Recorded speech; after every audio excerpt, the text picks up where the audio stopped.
బాధ్యత? అమ్మవారు మన అక్కడ నుంచోబెట్టేసి ఆవిడ సన్నిధిలో ఏమీ ఆలోచించకుండా అలా కూర్చోబెట్టేసి, సరే ఓపిక లేని వాళ్ళ సంగతి వేరే విషయం అనుకోండి. ఓపిక లేకపోయినా ఉన్న వాళ్ళకి మటుకు ఆ ఫలితాన్ని వాళ్ళ జీవితంలో రాసి ఎక్కడో అక్కడ రక్షించి తీరుతుందండి. నేను సత్యం చెబుతున్నా. ఎవరు ఎవరిని తిట్టుకోకూడదు, బాధపడకూడదు.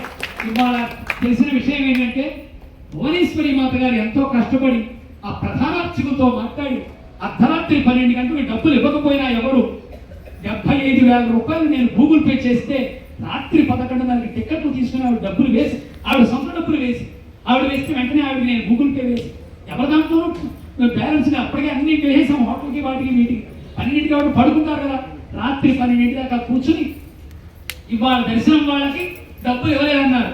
నిన్న రాత్రి ఆవిడ సొంత డబ్బులు ఖర్చు పెట్టి ముందు వేస్తే వేశారు, లేకపోతే నా మాట పోకూడదని అంత త్యాగం చేసిన మహనీయ దయామూర్తి ఆవిడ శ్రీ భువనేశ్వరి మాత గారు. మరి ఆవిడ సహాయం చేయడానికి వచ్చిన వాళ్ళు చెప్పడం ధర్మం అండి. ఆవిడ ఏం తప్పు చేశారు? ఆవిడ టికెట్ ఇవ్వడం తప్ప అండి? మీరు వెళ్ళగానే టికెట్ చేతిలో పెట్టారు కదా బాబు, ఏదో ఎవడో వచ్చి ఆలస్యం అయితే మన కారణం అండి. కాబట్టి అందువల్ల మీరు మన్నించండి. ఇవాళ ఆవిడ ఇచ్చారు కాబట్టి కొద్దిగా బాధపడ్డారు. ఆవిడ రానన్నారు. రేపు ఇంకా దర్శనాలు చేయించాలి మనకి, ఆ టికెట్లు కూడా చెప్పేసి ఉంచారు. ఆవిడ మాట పోతే కష్టం. అందువల్ల ఆవిడ ఈ దశమహావిద్యల్లో చాలా గొప్ప సాధన చేశారు. అలాంటి ఆవిడ రేపు కూడా ఎందుకు చెబుతున్నానంటే ఇవాళ రేపు ఏ పల్లెత్తు మాట మనం మాట్లాడకూడదు. మనం సహాయం చేసేవాడు అమ్మవారే ఆ రూపంలో వచ్చి మనకు సహాయం చేస్తాం. ఒకవేళ ఎవరైనా తెలియక మీరు అన్నట్లయితే ఆవిడికి మీరు తప్పైందమ్మా అని చెప్పండి. మీ చెప్పులు పోతే వాళ్ళ శిష్యురాలు వెతకమన్నారు. ఎంత ధర్మం కాదండి. ఇలాంటి మన శిష్యులు మనం ఈ సంస్థ వాళ్ళు, ఈ యాత్ర వాళ్ళు మన టూర్స్ అండ్ ట్రావెల్స్ కాదండి. అందువల్ల మనం ఒక యజ్ఞం కోసం వచ్చాం. ఇలాంటి పనులు మన ఎవరో కొత్త వాళ్ళు చేస్తుంటారు. నాకు తెలిసి నేను ఎవరిని ఎంటర్టైన్ చేయలేదు. మీరు రండి అని మీరు వచ్చారు. మనం అందరం కలిసి చేద్దాం, ఒక కుటుంబంగా భావించారు. నాకు ఆవిడ చెప్తే ప్రతిమాని వాళ్ళు రమ్మన్నాను. ఇది రేపు జరగకుండా చూడమని మిమ్మల్ని మనసారా కోరుకుంటున్నాను. ఇంకొక చిన్న విషయం చెప్పి కళ్యాణంలో వెళ్ళిపోతానండి. ఇవాళ రేపు మనం ఎంతసేపటికి ఇక్కడ దర్శనాలు ఎవరు స్వయం ప్రతిపత్తితో వాళ్ళు చూసుకోవాలి. మనం ఇక్కడ ఎక్కువ మంది అయిపోయారు. పొద్దున్న ఆ లాస్ట్ మినిట్లో 2 రోజులు 3 రోజుల ముందు కూడా ఎవరో జాయిన్ అయిపోయారు. అందువల్ల మనం ఏమీ వద్దు, నా నోటితో కాదు లేదంటే నాకు అలవాట్లేదు, అమ్మ ఎక్కువైపోయారు కాదు అంటే ప్రతిమాలలో వచ్చేసారు. మనం అక్కడో హోటల్ ఇక్కడో హోటల్ మంచి హోటల్స్ చూసాం. ఈ హోటల్లో కూడా రోజుకి 2 లక్షల రూపాయలకి భోజనాలు చేయడానికి ఈ హాల్ తీసుకున్నాం. అందరూ చల్లగా కమ్మగా తింటారని. కాబట్టి ఎంతో కష్టపడి చేసాం. దర్శనాలు ఎవరి దర్శనాలు వాళ్ళు చేసుకోవాలి. బస్సులు ఏమో ఇక్కడ చాలా ఇబ్బందులు ఉన్నాయి, దొరకవు. అయినప్పటికీ వాళ్ళతో ఏం మాట్లాడామంటే పొద్దున్న 5:30 తీసుకెళ్ళి అక్కడ దింపాలి, తర్వాత మళ్ళీ హోటల్ దింపాలనో ఎక్కడో కమ్యూనికేషన్ గ్యాప్ వచ్చింది. ఇక్కడ ఏదో ఉత్సవం జరుగుతా నీ కేసు చూసాడా ఈశ్వరుడు కుబేరుడికి అర్థమైపోతూ పరమేశ్వరుడు వీళ్ళకి ఐశ్వర్యం ఇమ్మన్నాడు అంటాడు. ఒక్కసారిగా కోటీశ్వరుడు చేసేస్తాడు. అలాంటి కుబేరుడు ఆ కైలాసంలో ఉంటాడమ్మా. అందువల్ల సమస్త సంపదలతో నిండి ఉన్నది కైలాసం అమ్మా. ఆయనకి ఏ లోటు లేదు. పైగా ఆయన కోదండాన్ని ధరించాడు, బంగారు కోదండం అని చెప్పి శివుడి గురించి గొప్పగా చెప్పింది. ఆవిడ అడుగుతోంది, పోనీ నీ చెడుగా బానే ఉందమ్మా, ఇంకొకటి అడుగుతున్నాను, దానికి కూడా సమాధానం చెప్పమంది. ఆయన తండ్రి గారి పేరేమిటి? శివుడు తండ్రి పేరు. శివుడు యొక్క గోత్రం ఏంటి? ఈ రెండైనా చెప్పమ్మా. మా చుట్టాలంతా అడుగుతారు, వాళ్ళ గోత్రం ఏమిటి, వాళ్ళ వంశం ఏమిటని అడుగుతారు. ఏమీ చెప్పకపోతే ఏదో వంశం లేని వాడికి గోత్రం లేని వాడికి ఇచ్చి చేశామని అడుగుతారు కదమ్మా. కాబట్టి గోత్రం ఏమిటి, వంశం ఏమిటి, పేరు చెప్పండి, తండ్రి పేరు చెప్పండి, కుల గోత్రం లేని వాడికి ఇచ్చి చేశామంటారు కదా లోకంలో. అంటే ఆయన గోత్రం ఏంటమ్మా? మొట్టమొదటి పుట్టినవాడే శివుడు. ఆయన కన్నా ముందెవరూ పుట్టలేదు, తర్వాత పుట్టిన వాళ్ళే అందరూ కూడా. కాబట్టి మొట్టమొదటి పుట్టినవాడు కాబట్టి ఆయనకి తండ్రి ఉండడు, తాత ఉండడు. మాతా నాస్తి పితా నాస్తి మాతా న దృష్ట్వా న సహోదరాశ్చ న చ వంశవృక్షో న చ గోత్రబంధు రహోకులం వ్యాకులమేవ తస్య. నాకు చాలా వ్యాకులతగా ఉందమ్మా. గోత్రం తండ్రి పేరు రెండు చెప్పుసారి ఇంకేం అక్కర్లేదు. అప్పటికి ఎన్ని ప్రశ్నలు వేసిందో తెలుసా అండి? 976 ప్రశ్నలు వేసినాయి. ఇంకా ఎన్ని వేసిందండి బాబు, ఎన్ని మాటలు మాట్లాడింది.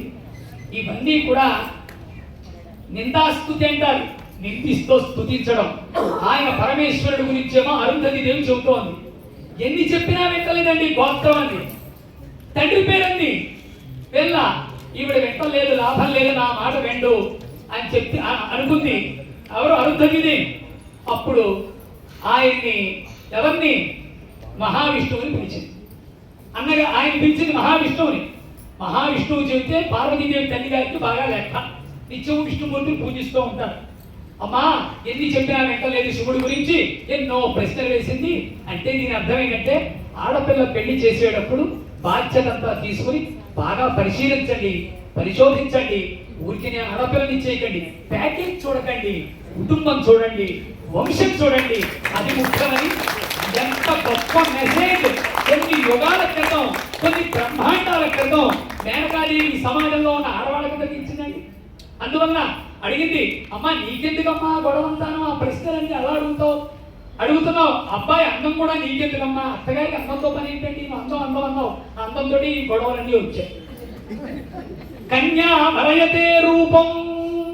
పెళ్ళంటే అమ్మాయికి అబ్బాయి నచ్చాలి, అమ్మాయికి అబ్బాయి అందంగా కనిపించాలి, అంతే కదా. కన్యా వరయతే రూపం. అమ్మాయి కొడుకోవాలి మంచి అందంగా ఉన్న అబ్బాయి కావాలని. మాతా విత్తం పితాశ్రుతం. తల్లిగారిని చూడాలి, అందం చూడకూడదు. అబ్బాయికి ఎంతగా అశుద్ధం, మనకన్నా కోటీశ్వరులే కదా, ఎన్ని కోట్లు ఉన్నాయి, డబ్బు చూడాలి. మాతా విత్తం పితాశ్రుతం. తండ్రి గారిని చూడాలని చెప్పారు. దాంట్లో క్యారెక్టర్ చూడాలి, అబ్బాయి క్యారెక్టర్ మంచివాడా కాదా, స్నేహితుడు ఎవరు, ఎక్కడ చదువుకున్నాడు, ఎలా ఉంటాడు, ఇవన్నీ ఆలోచించాలి తండ్రి. మాతా విత్తం పితాశ్రుతం. బాంధవా కులమిచ్చంతి మృష్టాన్నమితరే జనాంగా. వచ్చిన వాళ్ళంతా బంధువులంతా మనకేమో దూర బంధుత్వం ఉందా, బీరకాయ పిచ్చి సంబంధం ఉందో చూసుకోవాలి. వచ్చిన స్నేహితులంతా, పెళ్లికి వచ్చిన వాళ్ళు చేయాల్సిన పనులు ఇవన్నీ. వచ్చిన స్నేహితులంతా క్యాటరింగ్ బాగుంది, దొండకాయ కూడా బెండకాయ కూడా బాగా వండారు, ఏ ఊరికి ఇచ్చారు వంటవాళ్ళు ఇది చూసుకోవాలి తప్ప నీకెందుకమ్మా అల్లుడు అందం గురించి నీ కూతురు చూసుకుంటుందిలే, అసలు నీ వల్లే వచ్చింది అని విష్ణుమూర్తిని పిలిచారు. ఆవిడికి సర్ది చెప్పండి బాబు, వెంట లేదు, ఇప్పుడే 9:30 అయిపోయింది, మరి ఇంకా చాలా కార్యక్రమం ఉంది కదా అంటే అప్పుడు విష్ణుమూర్తి వచ్చాడు.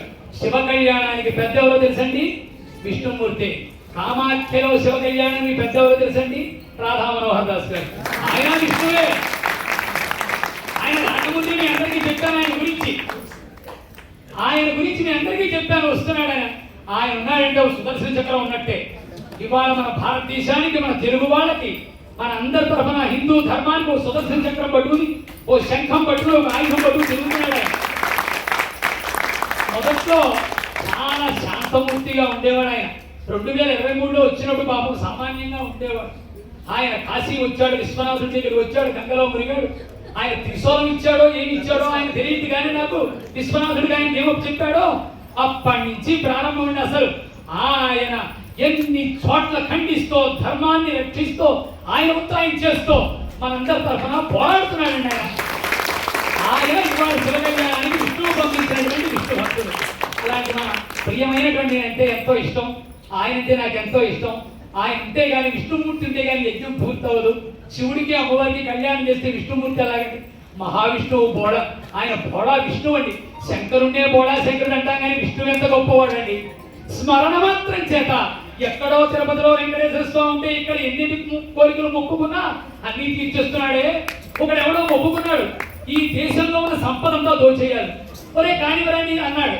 ఎవరు పేరు చెప్పకూడదు, కానీ వాడు కోరిక తీర్చాడు, తర్వాత తప్పు చేసిన దానికి శిక్ష అనుభవిస్తాడు. ఎవడైనా కోరిక ధర్మమైన కోరిక అయితేనే తీరుతుంది. వెంకటేశ్వర స్వామిని మొక్కుకుంటే ఇంత కోరికైనా తీరుతుంది, కానీ ధర్మం లేకపోతే ఇబ్బంది పడతాం. ధర్మమైన కోరికే కోరుకోవాలి. అలాంటి శివ కళ్యాణానికి పెద్ద విష్ణుమూర్తి. ఆనాడు కూడా విష్ణుమూర్తి వచ్చి, ఏమ్మా ఈశ్వరుడు అంటే ఎవరనుకున్నావు నువ్వు? సాక్షాత్తు మహాదేవుడు. ఈశ్వరుడు ఒక్కటే మహాదేవుడు అనే పేరుంది, అందుకే కాశీలో మహాదేవ అంటారు. అలాంటి మహాదేవుడమ్మా, పరమేశ్వరుడు, త్రయంబకుడు, మృత్యుంజయుడు.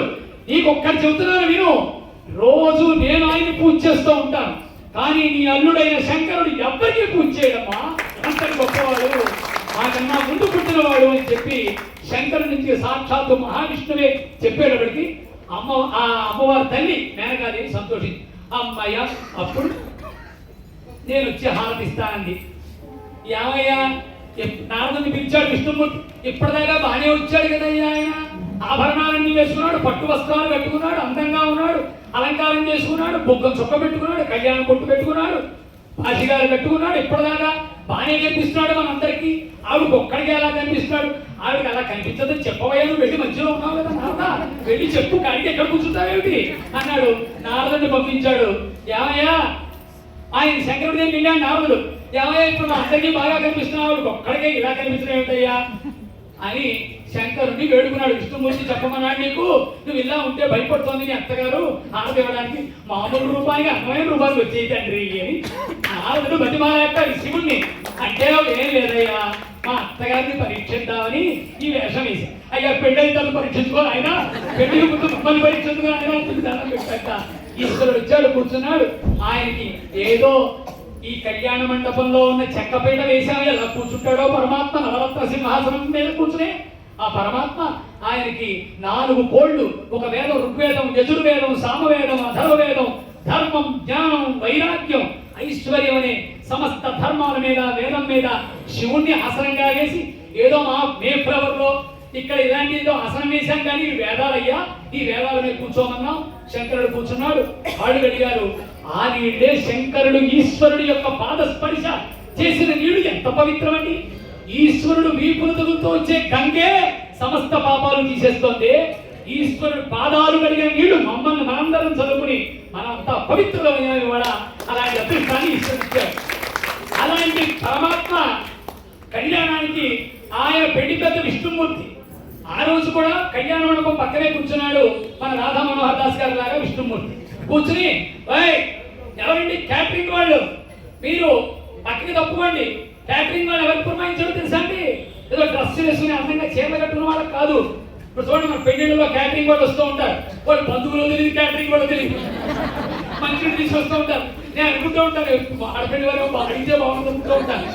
కాదండి, మేము క్యాటరింగ్ వాళ్ళు అంటే అనుకుంటారు, అమ్మాయి ఈ మధ్యన బ్యాటరీలు పెట్టారు, బ్యాటరీలు ఉండేవి కాదు, వాళ్ళు పట్టు చీర కట్టుకు వచ్చేస్తారు.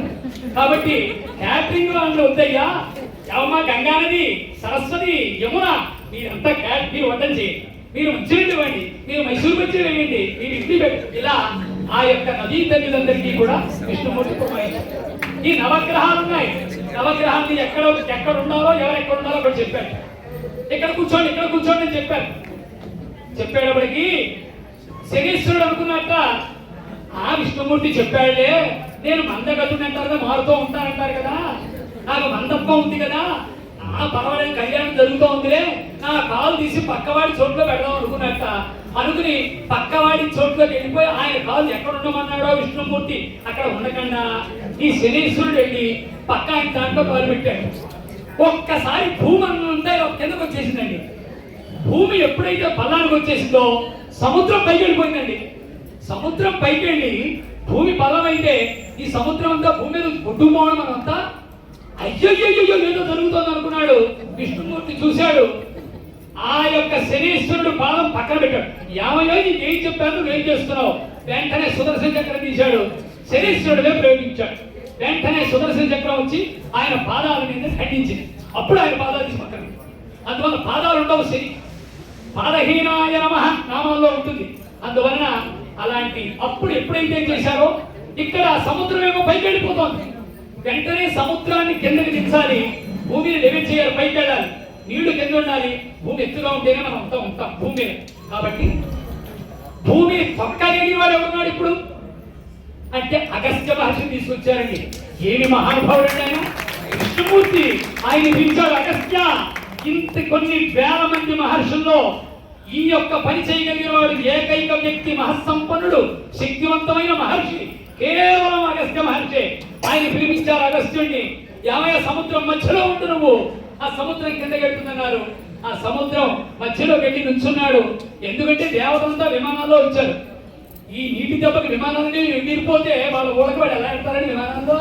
కాబట్టి ఒక్కసారి సముద్రం మధ్యలో అగస్త్యుడు నుంచునేటప్పటికి అప్పుడు సముద్రం కిందకు వచ్చి భూమి పైకి అయింది. ఆ రోజు శివ కళ్యాణానికి అన్ని గొడవలు. విష్ణుమూర్తి కళ్యాణానికి అసలు కాంట్రవర్సీ లేదండి. తొందరగా లక్ష్మీదేవి ఇచ్చారు, పెళ్లి చేశారు, ఆవిడ ప్రేమించింది, రుక్మిణీదేవి పత్రం ఇచ్చింది, మధ్యలో వెళ్ళాడు, తీసుకెళ్ళాడు, పెళ్లి అయిపోయింది, ఏ గొడవ లేదు. అసలు మొత్తం కాంట్రవర్ 976 ప్రశ్నలు ఏంటండి.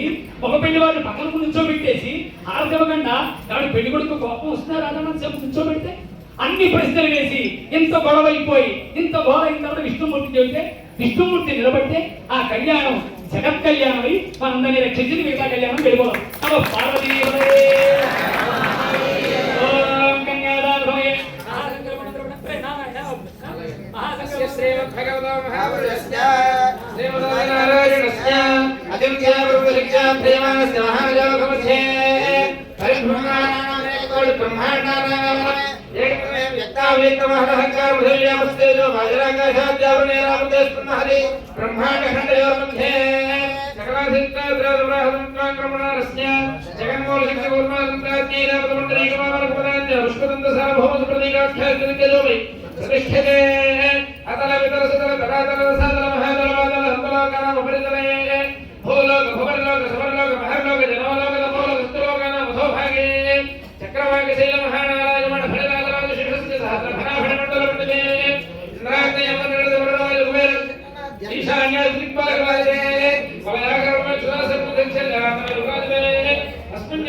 గంగా గోదావరి హేమవతి భద్ర కృష్ణవేణి కావేరి చంద్రభాగా పంపా యమునా సరస్వతి గోమతి సముద్రానిగా ఉండాలి మహాదేవస్నే. అందరూ కూడా నమస్కారం చేసుకోండి అమ్మా. అందరూ కూడా చెప్పండి మామ. అందరూ కూడా చెప్పండి. జన్మ అభ్యాసాని జన్మ ప్రభృతి ఏతత్క్షణ పర్యంతం మధ్యే వర్తిన కాలే సంభావితాన పాపాన అపనోదనార్థం త్రిగుణీకృత అగ్నిష్టోమ అతిరాత్ర ఆప్తోర్యామ శాంతమన వాజపేయ పౌండరీక అశ్వమేధాని శతక్రతు సంపూర్ణ యజ్ఞఫల ప్రాప్తి సిద్ధ్యర్థం దశపూర్వేషాం దశాపరేషాం ఆత్మంశ్యాన సర్వేషాం పితॄణాం మయా సహ నరకాత్ ఉత్తీర్య శాశ్వత విష్ణులోకే నిత్యనివాస సిద్ధ్యర్థం అలంకృత హిరణ్యోదక జగన్మాత కన్యాదానం అహం కరిష్యే.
परमेश्वर ఇప్పటికి కన్యాదానం అయింది. మన అమ్మవారు జగన్మాత అయినటువంటి పార్వతీదేవిని పరమేశ్వరుడి చేతిలో పెట్టి కన్యాదానం చేశారు. ఇప్పుడు పలహారం మొదలు పెట్టారు. కొద్దిమంది బాగానే ఉంది. అంటే చేసిన వాళ్ళు వెళ్ళిపోతారేమో అని ఒక్క రెండు మాటలు మీకు చెబుదాం అనుకుంటున్నాను. రేపు కార్యక్రమం వివరాలు. రేపు మనం కామాఖ్య అమ్మవారికి వెళ్ళారు. సరిగ్గా వినండి స్వామి. అందరూ కామాఖ్య అమ్మవారి దగ్గర దర్శనానికి వెళ్ళేవాళ్ళు డైరెక్ట్ గా దర్శనానికి వెళ్ళవచ్చు. రేపు ఈ బస్సులతో చాలా గొడవ అయిపోయింది. మనం సుమారుగా 6 లక్షల రూపాయలు బస్సులు వాళ్ళకి ఇచ్చాం. కానీ వాళ్ళు పెట్టారు బస్సులు, పెద్ద పెద్ద బస్సులు పెట్టారు. ఇక్కడ రానివ్వట్లేదు, పోలీసులతో ఇబ్బంది. వాళ్ళకి చలనాలు అవి వేసేశారు. వాళ్ళు ఎక్కడో పార్కింగ్ లో అక్కడికి రమ్మన్నారు. మనకి వాళ్ళకి కొద్దిగా మొదటి రోజు పుణ్యం చేసిన గ్యాప్ వచ్చింది. డబ్బులు మనం ఖర్చు పెట్టడం జరిగింది, మనకు ఉపయోగం లేకుండా జరిగింది, ఏమిటో తెలియదు. ఇప్పుడు మనం ఏం చేయలేము. దాని గురించి ఆలోచిస్తూ ఉంటే ఆ సమయం వృధా అవుతుంది. కాబట్టి మీరు ఇంకా అమ్మవారు ఏం చేసినా అమ్మవారు దయనుకోవడం. మీరు రేపు ఉదయం కామాఖ్య అమ్మవారి దర్శనానికి వెళ్ళేవాళ్ళు డైరెక్ట్ గా మీరు దర్శనానికి వెళ్ళిపోండి. ఓబర్లోనో దేంట్లోనో మీకు ఇక్కడ నుంచి అవకాశాలు ఉన్నాయి కాబట్టి వెళ్ళిపోండి. వెళ్ళిపోయి దర్శనాలు చేసుకోండి. మీరు వచ్చేటప్పుడు కూడా మీరు మళ్ళీ అలాగే వచ్చేసేయాలి. రేపు ఉదయం 8 గంటల నుంచి 9 గంటల 10 గంటల దాకా పలహారం 2 గంటలు ఇక్కడ ఉంటుందండి. 10 గంటల దాకా పలహారం ఉంటుంది. పలహారం అయిపోయిన తర్వాత అక్కడ కరెక్ట్ గా 9ంటికి 9:30 కల్లా అక్కడ నవగ్రహ పూజ చేస్తాం. ఒక్కొక్క గ్రహానికి మనం ముందు చెప్పుకున్నట్టుగా ఒక్కొక్క అష్టోత్తర శతనామాలతో పూజ. ఇది మనం ఎప్పటి నుంచో చేద్దాం అనుకున్నాం. మన సంకల్ప యాత్ర 3 నెలల క్రితం నుంచి. అది రేపు నెరవేరబోతోంది. రేపు పరమ పవిత్రమైన పురుషోత్తమ మాసమైన అధిక మాసంలో ఏకాదశి మహాపర్వదినం. శుద్ధంలో ఏకాదశి, శుద్ధ ఏకాదశి, ఇంత గొప్ప పర్వదినం. కాబట్టి పురుషోత్తమ మాసంలో మళ్ళీ రాదు. అలాంటి రోజు మనం ఇంతమంది గ్రహాలకి మధ్యలో మృత్యుంజయుడిని పూజ చేస్తున్నాం. ఆరోగ్యాన్ని, ప్రధానంగా ఆరోగ్యాన్ని మహాభాగ్యం. ఈశ్వరుడికి కూడా పూజ చేయబోతున్నాం. సేమ్ టైం విష్ణుమూర్తికి కూడా అక్కడే పూజ చేస్తున్నాం తులసి దళాలతో. రేపు తులసి దళాలన్నీ వస్తాయి. మిమ్మల్ని హైదరాబాద్ నుంచి పువ్వు తెచ్చుకోమన్నాను. 9 గ్రహాలకి ఏ గ్రహము కూడా బాధించకుండా ఉండడం కోసం అలా చేస్తున్నాం. రేపు 9:30. ఒకవేళ కనుక మీరు దర్శనానికి వెళ్ళేవాడు ఎవరైనా ఉంటే మీ గోత్రనామాలు చెప్పండి. అక్కడ పెద్ద మండపం వేసి దాంట్లో మీరు చేస్తున్నట్టుగానే భావించి మేము చేస్తాం. అందువల్ల మీరు అమ్మవారి దర్శనం ముఖ్యం. అక్కడ అమ్మవారు చూసుకుంటుందని మీ పేరు దగ్గర జరగడం ముఖ్యం. జరుగుతుంది 10 గంటలకి. అంటే 9:30 అనుకుంటాం. ఒక అరగంట అటు ఇటుగా 10కి ప్రారంభిస్తే 12 గంటలకు అలా పూర్తి అయిపోతే 2 గంటల పూజ అక్కడ. ఇది కాకుండా చండీ పారాయణ బ్రాహ్మణులు చేస్తారు, అభిషేకాలు చేస్తారు, ఇవన్నీ చేసుకుంటారు. ఇవన్నీ అయిన తర్వాత సరిగ్గా 12:30 ప్రాంతానికి మనం బయలుదేరి ఉమానంద్ ఇవాళ కళ్యాణం చేశాం కదా, అమ్మవారిని చూసాం.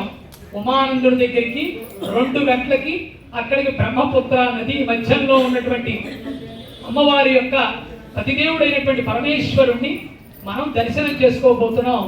రేపు మధ్యాహ్నం 2 గంటలకు అక్కడికి వెళ్ళి, అంటే పూజ అయిన తర్వాత మనకి బస్సుల్లో మనకున్న వెహికల్స్ అన్ని రేపటి నుంచి మాట్లాడాము. ఇప్పుడే ఈ రాత్రి కూడా దింపమన్నాం. వారు వెళ్ళిపోయారండి. పొద్దున్నే 5:30కి వచ్చారు, డ్రైవర్లు వెళ్ళిపోయారన్నారు. మరి ఎలాగోలాగే ఒక్కపోటుగా మీరు అడ్జస్ట్ అవ్వండి. రేపు పొద్దున్న మీకు అక్కడ 2 గంటలకి మధ్యాహ్నం 2 గంటలకి ఉమానందం చూడడానికి, అంటే నదీ మధ్యలో ఉన్న శివుడిని చూడడానికి పెడతాం. వచ్చేటప్పటికి 4 అవుతుందిట. ఆ ఓడలో వెళ్ళాలి, మనమంతా వెళ్ళి చూడాలి. 2 గంటలు పడుతుంది. ఒక మనిషికి 100 రూపాయలు పరమేశ్వరుడికి సమర్పించాలన్నారు. కాబట్టి ముందు డబ్బు కట్టేయాలన్నారు. ఇవ్వాలి. మనం అందరం వస్తున్నాం కాబట్టి ఎవరికి బయట వాళ్ళకి టిక్కెట్లు ఇవ్వకుండా ఆపేసి కేవలం మన కోసమే ఆపేయమని చెప్పారు. శ్రీమతి చిత్రాని గారు కష్టపడి వెళ్ళి పోరాడి, చిత్రాని గారు ఆవిడ ఎంతో వెనకాల బ్యాక్గ్రౌండ్ ఎంతో కృషి చేస్తున్నారు. ఏవో చిన్న చిన్న ఇబ్బందులు ఉన్నా అన్ని అధిగమించి కష్టపడి చేసి వాళ్ళ దగ్గరికి వెళ్ళి మొత్తం మనమే పెడతాం అలా మాట్లాడి వచ్చారు. అయితే మనిషికి 100 రూపాయలు ఇవ్వాల్సి వస్తోంది. ఆన్లైన్లో ఆవిడే పే చేశారు. మీరు ఒక పని చేయండి, మీ బస్సులో ఇవాళ బస్సు లిస్టు పెడతాను, దాంట్లో లీడర్ పేరుంది. ఆ లీడర్ గారికి మొత్తం మీరు తలా 100 రూపాయలు ఆయనకి ఇవ్వండి. గూగుల్ పే చేసేయకండి అన్నీ. మళ్ళీ 100 రూపాయలు కదా ఇవ్వండి, వాళ్ళు క్యాష్ కింద ఇద్దాం. ఆన్లైన్లో కట్టేశారు ఆవిడ. మీరు అందరికీ 2 గంటల నుంచి 4 గంటల దాకా దర్శనం అయిపోయిన తర్వాత మనం వీలైతే బ్రహ్మపుత్ర మన వశిష్ఠ ఆశ్రమానికి తీసుకెళ్తారు. రేపు టైం ఉంటే, లేకపోతే తీసుకెళ్తారు. 6ంటికి మళ్ళీ ఇవాళ పరమేశ్వరుడు కళ్యాణం చేశాం కాబట్టి శివపార్వతుల వివాహం అయితే మళ్ళీ సుబ్రహ్మణ్య స్వామి పుడతారు కదా వెంటనే. రేపు ఆయన కళ్యాణం. ఇక్కడ సంతానం కోసం బాగా మొక్కులు మొక్కుతూ ఉంటారు అమ్మవారి. చరణ స్థానం కదండి అమ్మవారిని. మంచి సంతానం రావడం కోసం రేపు సాయంత్రం కొద్దిగా ముందుగా 7ంటికల్లా సుబ్రహ్మణ్య కళ్యాణం జరుగుతుంది. రేపు సాయంత్రం మాత్రం భోజనాలు అయిన తర్వాత ఆర్నా రెసిడెన్సీ వెళ్ళే వాళ్ళకి, డైనాస్టీకి వెళ్ళే వాళ్ళకి వెహికల్స్ రేపు ఖచ్చితంగా మాట్లాడి ఉంచుతాము. కాబట్టి రేపు నవగ్రహాలయానికి వెళ్ళే వాళ్ళు మీరే వెళ్ళాలి. వాళ్ళ నవగ్రహాలయానికి వాళ్ళు ఇవాళ వరకు తీసుకెళ్తారు. రేపు టైం సరిపోతుంది వాళ్ళకి. చాలా మంది వెళ్ళొచ్చేసారు అనుకుంటాం, కొద్దిమంది వెళ్ళలేదు. ఇక్కడ నుంచి ఆటోలో వెళ్ళొచ్చు. వశిష్ఠాశ్రమానికి మటుకు రేపు సాయంత్రం వాళ్ళు తీసుకెళ్తానని చెప్పారు. ప్రధానమైనవి అమ్మవారి గుడి, వశిష్ఠాశ్రమం, అలాగే ఉమానందం, అలాగే మన నవగ్రహ దేవాలయం. నవగ్రహాలు వెళ్ళని వాళ్ళు రేపు పొద్దున వెళ్ళొచ్చేయండి. ఇక్కడ 8ంటికి పలహారం ప్రారంభం అవుతుంది. అందరూ 8, 9 పలహారం అయిపోగానే బస్సులు ఎక్కించుకుంటారు. ఇక్కడ మిమ్మల్ని ఈ హోటల్ దగ్గర మీరు ప్రాకు వెళ్ళిపోకండి. అందరూ ఇక్కడి నుంచే మీరు నవగ్రహ పూజకు వచ్చేయండి. దర్శనానికి వెళ్ళేవాళ్ళు తప్ప. అదే మీకు అర్థమైన రేపు కార్యక్రమం. నమ పార్వతీపతే విఘ్నేశ్వరో విఘ్నవిదోరకారే నిర్విఘ్నాయ వరసుసిద్ధం విఘ్నేశ్వరో నామ సురేశపూజ్య వధూవరాభ్యాం సదా భవంతు.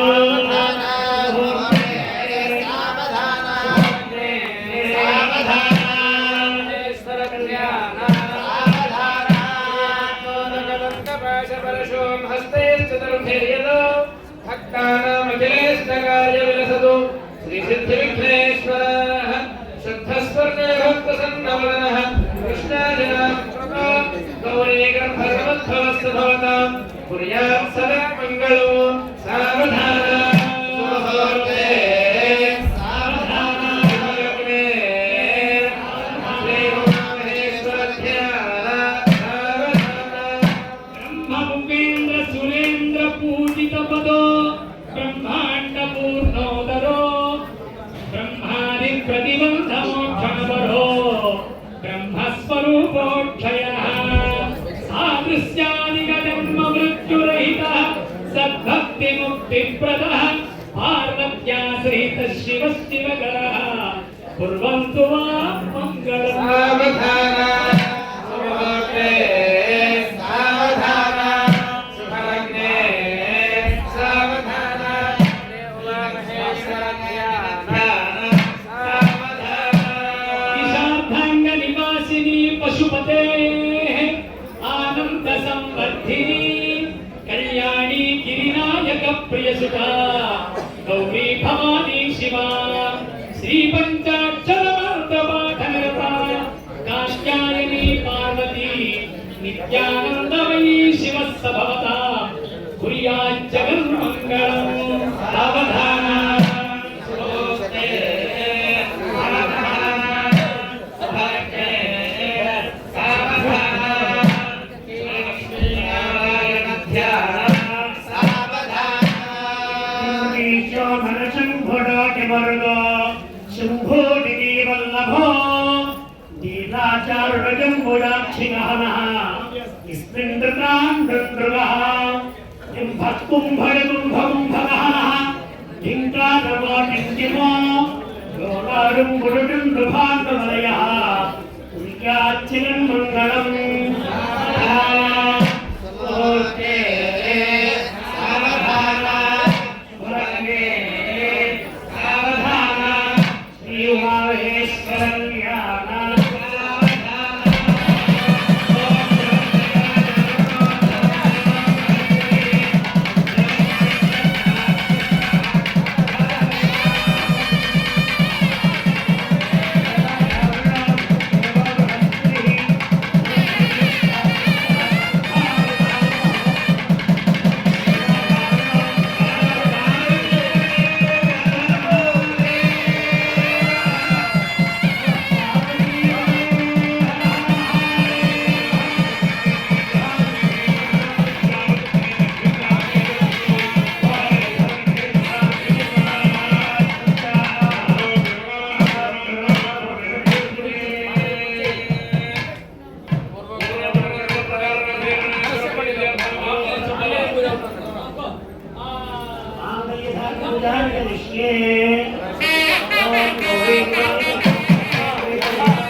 గుర్తున్నారు బెరగారు కెమెరామ్యాన్ వెంకటేష్ రాధామోహన్ దాస్ కామాఖ్య గౌహతి